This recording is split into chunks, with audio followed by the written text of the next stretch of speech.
p.m. But they gave me an individual instructor and let me work at my own pace and schedule. They gave me up to a year to finish the course. They taught the things I needed to know for the exam in the logical order, the way you actually manage a project.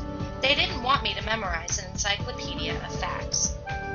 After I enrolled in my prep course, they immediately sent me my instructor's name and phone number, and he asked me to take an assessment test, which would let him know how much knowledge I had of the various aspects of project management. That was the start to customizing my course. Then I had a video conference with my instructor. We talked about my project experience, and he asked whether I was a visual learner or a logical flowchart learner. We talked about how I should use the course learning materials, which ones would be most helpful for me, and which ones I could skip. Then we talked about how we would interact, and that he would call me as many times as I needed. There was no limit to the personal calls I received. He also promised to get back to me within 24 hours on my questions and on my scores on all my practice exams.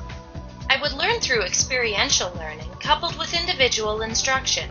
I would learn the processes by following 3 different projects from start to finish and seeing all the plans, reports, and documentation. For example, read about and watch a scope planning session and learn the best practices techniques. You see how the project manager took the inputs, applied the correct techniques and tools, and created the outputs. After we finished our web conference, I started my course. First up was the reading assignment for the first module. I'm a visual learner, so I also made sure to use the flowcharts through the PMI processes.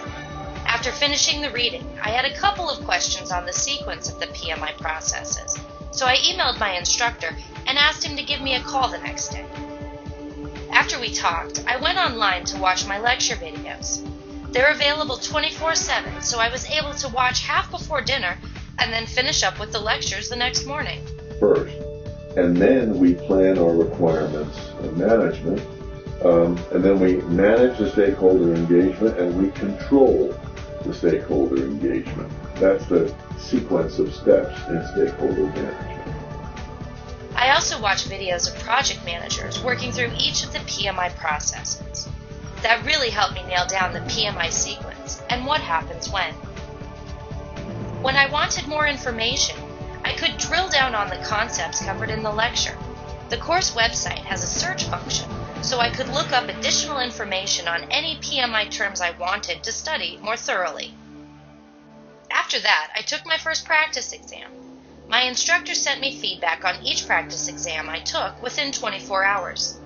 I got my exam back, and my instructor reviewed everything I missed and gave me links to more detailed information on the topics I missed on the exam. Each module in the course has 2 multiple-choice exams, and my instructor had me take them until I scored at least 90% on each one.